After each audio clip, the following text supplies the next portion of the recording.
Hello. आज जो अपना टॉपिक है वो है to establish the relation among various physical quantities. ये भी डायमेंशनल फार्मूले का एक अनुप्रयोग है जो तीसरा वाला रह गया था उसको। इसको अगर हिंदी में समझें तो ये कह सकते हैं कि विभिन्न भौतिक राशियों के बीच संबंध स्थापित करना, यानी डायमेंशनल फार्मूले के आधार पर विभिन्न भौतिक राशियों के बीच संबंध स्थापित करना, या इसी को हम कह सकते हैं समीकरण की स्थापना करना।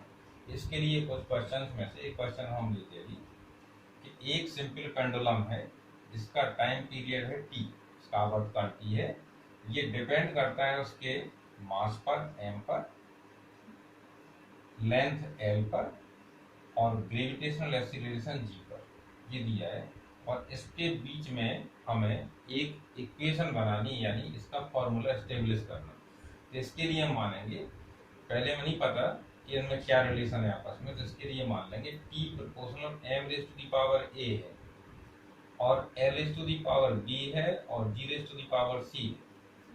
अब हम दोनों पक्ष के द्विमीय सूत्र यानी डायमेंशनल फॉर्मूला लिखेंगे, तो यहाँ पर आएगा m l t raise to the power 0। m वाला स्टेप 0 रहेगा, t वाला 0 रहेगा। क्यों?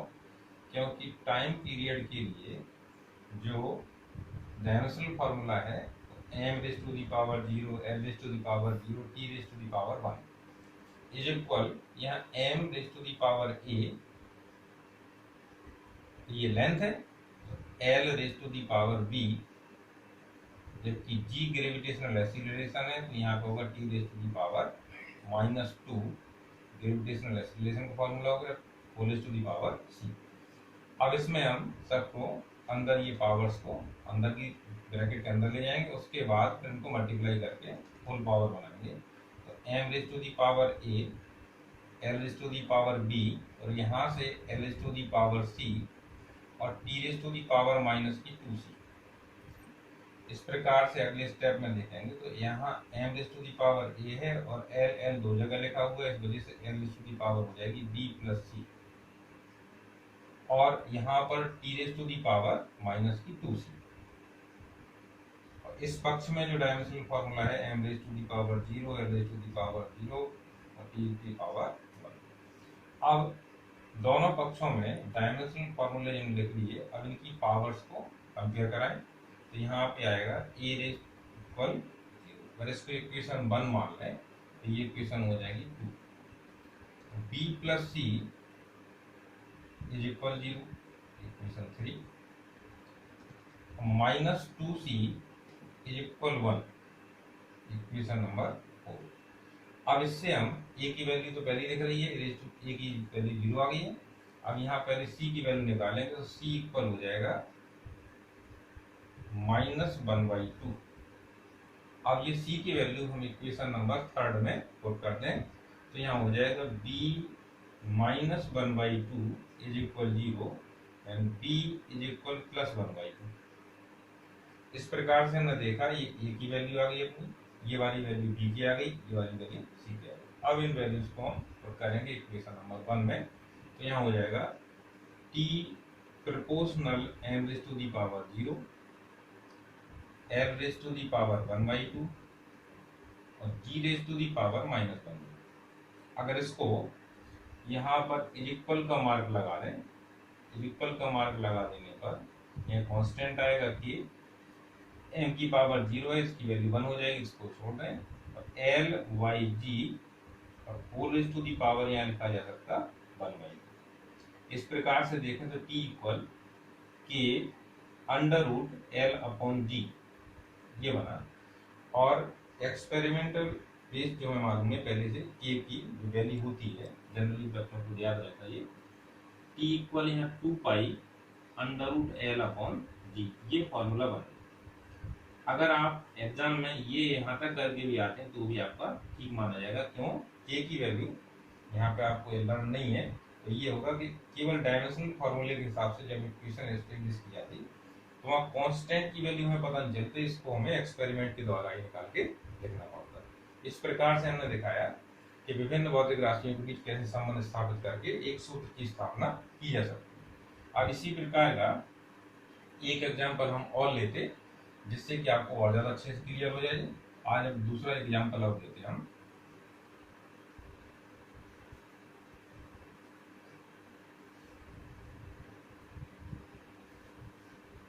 ये विस्कस फोर्स से ले रहे हैं हम।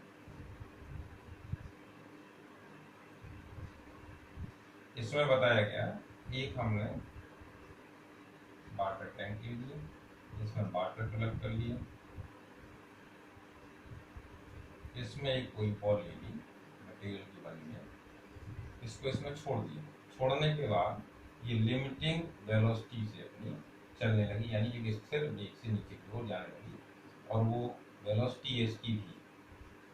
अब इसको ये बताया गया कि एफ जो होता है यानी विस्कस फोर्स सैंपल, वो ईटा यानी विस्कोसिटी कांस्टेंट पर डिपेंड करता है। इस जो बॉल है या इसमें जो हमने मटेरियल, जो भी मटेरियल की यहाँ पर हमने कोई एक बॉल या कोई गोला बना करके इसमें डाल दी, इसकी डेंसिटी बस लिक्विड से ज़्यादा होनी चाहिए, तो वो नीचे की तरफ जाएगा, उसकी रेडियस है यार, और v वेलोसिटी है, इसकी लिमिटेड वेलोसिटी है। तो f डिपेंड कर रहा है ईटा पर, r पर और dy। ऐसा क्वेश्चन दे रखा आपको, एक जो है बॉल पानी में से डाली जाती है, तो उसमें जो विस्कस फोर्स लगता है वो विस्कोसिटी कोएफिशिएंट उस लिक्विड के r पर, यानी जो बॉल छोड़ी गई उसकी रेडियस पर, और उसकी लिमिटिंग वेलोसिटी जो होती है इस पर डिपेंड करता है।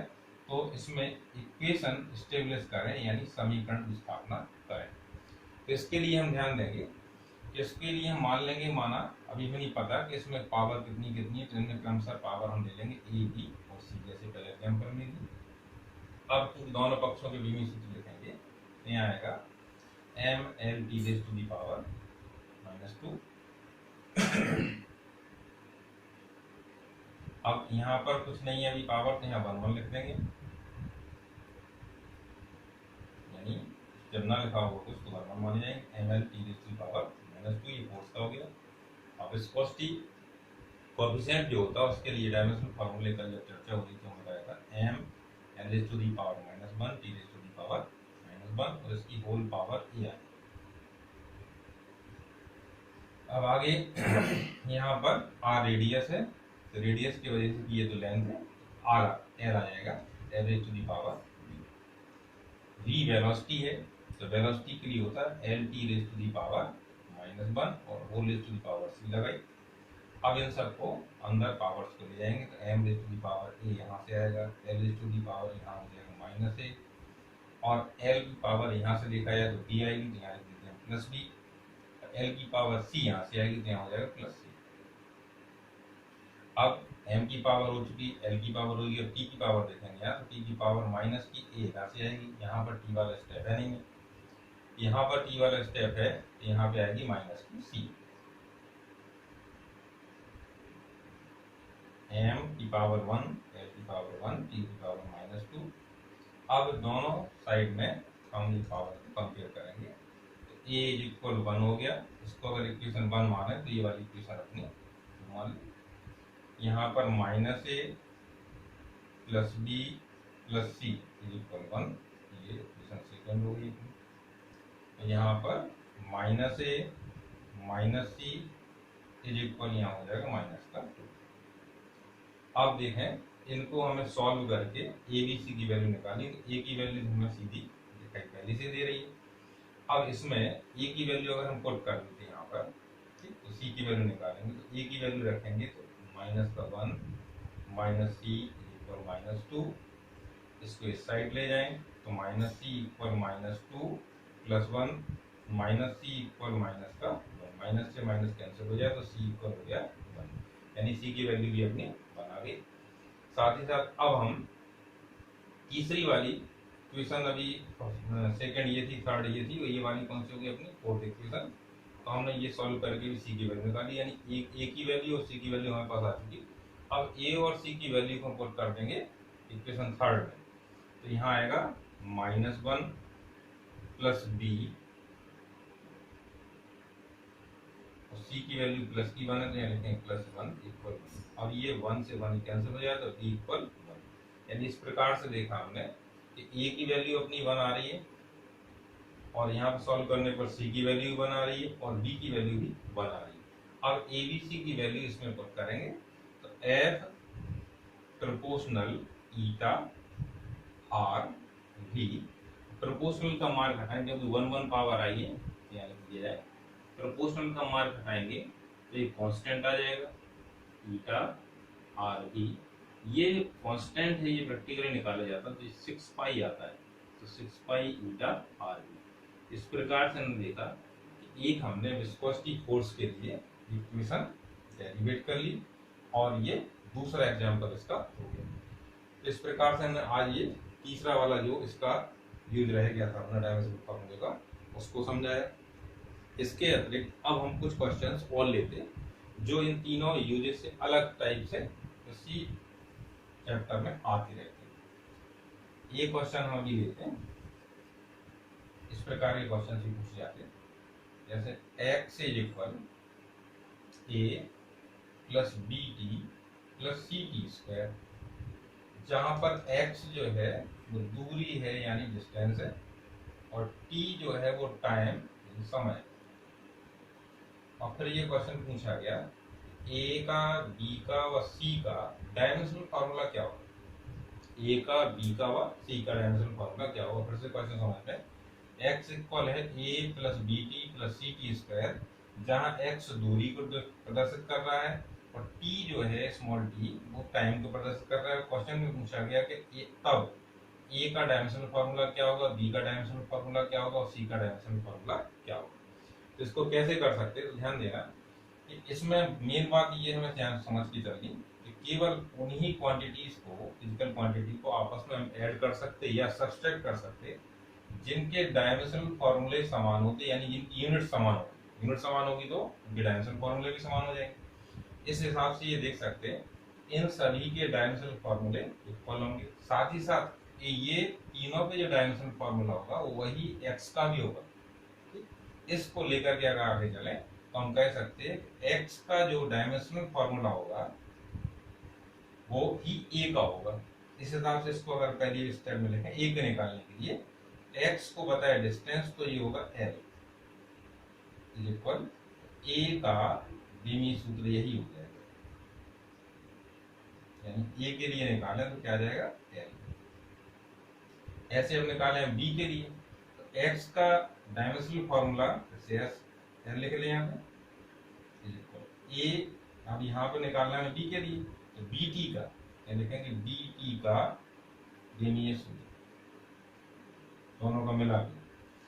तो अब b का बीमीय सूत्र निकालना है, केवल b का बीमीय सूत्र प्राप्त करना है, तो ये हो जाएगा l ऊपर रहेगा अपॉन t का बीमीय सूत्र। t का बीमीय सूत्र पता है, t टाइम है तो यहाँ आएगा t, अगर इसको ऊपर ले जाए तो यहाँ हो जाएगा lt raise to the power -1। इस प्रकार से हमने देखा कि v का बीमीय सूत्र हो जाएगा lt raise to the power -1। अब ऐसे ही हमें c का निकालना है, तो यहाँ लिखा जाएगा फिर से c के लिए, तो x का बीमीय सूत्र यानी l ये बराबर होगा c इंटू टी स्क्वायर का बीमीय सूत्र। इसको सॉल्व करेंगे तो आएगा c का बीमीय सूत्र हमें प्राप्त करना है,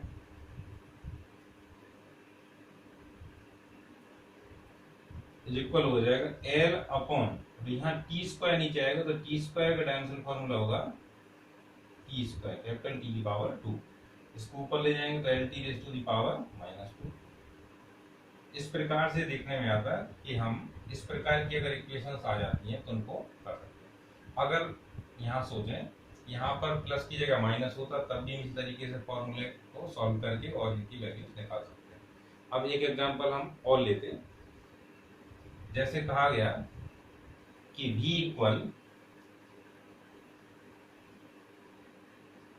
is equal a t square plus b upon c plus T, ये दे रखा है क्वेश्चन, ये है अपना, और a व b व c के बीमीय सूत्र ज्ञात किए, ये क्वेश्चन आपको दे रखा है। तो ध्यान देना, यहाँ से इसको सॉल्व करने के लिए सबसे पहले देखेंगे कि ये दोनों आपस में जोड़े गए, तो जो c का डायमेंशनल फॉर्मूला होगा वो t के बराबर ही होगा, t का डायमेंशन यहाँ से जो यहाँ मिला है, तो c का बीमीय सूत्र बराबर हो जाएगा t का बीमीय सूत्र। क्यों? क्योंकि ये बात अभी हमने बताई थी कि समान जो डायमेंशनल फॉर्मूले वाली राशि हैं उन्हीं को आपस में जोड़ा जा सकता है या घटाया जा सकता है। इस हिसाब से हो जाएगा सी का बीमी सूत्र तो आ जाएगा कैपिटल टी। अब देखेंगे यहाँ पर कि V का जो बीमी सूत्र होगा बराबर होगा वो B का बीमी सूत्र अपॉन C प्लस टी का बीमी सूत्र। C प्लस टी का बीमी सूत्र यानी C का भी और T का दोनों का बीमी सूत्र कितना है, T है। यहाँ पर केवल क्या लिखा जाएगा, T। अब इसमें हम क्रम से यहाँ पे लिखते हैं V का बीमी सूत्र। V का बीमी सूत्र यानी वेलोसिटी है, L t raise to the power -1 is equal V का बीमी सूत्र, y आएगा यहाँ T। तो B का बीमी सूत्र L t की पावर -1, वो ये जो t जाएगा इसको मल्टीप्लाई हो जाएगा, यहाँ पे जाएगा t। इस प्रकार से हम ये देखेंगे कि ये t की पावर 1 माइनस में और ये प्लस में कैंसिल हो जाएगी, तो यहाँ भी आएगा l, L आ जाएगा। तो यहाँ पर देखा C का डायमेंशनल फार्मूला आ गया था अपना T और B का डायमेंशनल फार्मूला आ गया L। अब हमें निकालना है यहाँ A का, तो यहाँ पे लिखा जाएगा ये स्टेप जो होगा यानी AT² का जो डायमेंशनल फार्मूला होगा वही V का होगा। क्यों? क्योंकि इसका टोटल ये वाले स्टेप का जो डायमेंशनल फार्मूला आएगा वो बराबर होगा V के, साथ ही साथ AT² का डायमेंशनल फार्मूला ही बराबर होगा V के। तो यहाँ पे लिखा जाएगा V का विमीय सूत्र बराबर A का विमीय सूत्र इंटू T² का विमीय सूत्र, तो डायरेक्ट यहाँ लिख देते हैं हम T की पावर 2। तो T क्या है, टाइम है। अब यहाँ पर V का लिखें तो L t raise to the power -1 A का विमीय सूत्र ये हमें निकालना है इंटू T की पावर। अब इसको यहाँ नीचे लाएंगे तो आएगा L t raise to the power -1 upon T की पावर 2 प्लस A का विमीय सूत्र। इसको अगर ऊपर ले जाएं तो यहाँ हो जाएगा A का विमीय सूत्र बराबर यहाँ आएगा L t की पावर यहाँ हो जाएगी टोटल -2। इस प्रकार से हमने देखा कि ऐसे एग्जाम्पल भी अगर कोई मिलते हैं, ऐसे क्वेश्चन परीक्षा में दिए जाए तो उनको भी हम लोग सॉल्व करके हल कर सकते हैं। शेष नए चैप्टर के साथ कल मिलें, और साथ ही साथ ये बात भी ध्यान रखना आज हम कुछ एक्सरसाइज आपको इसके वीडियो के बाद भी आप लोग डालेंगे, उसको सॉल्व करना है और साथ ही साथ इनके नोट्स प्रिपेयर करने। ये वाला चैप्टर आज फिनिश हो गया अपना, इसके नोट्स प्रिपेयर करने हैं बुक्स की मदद से। धन्यवाद।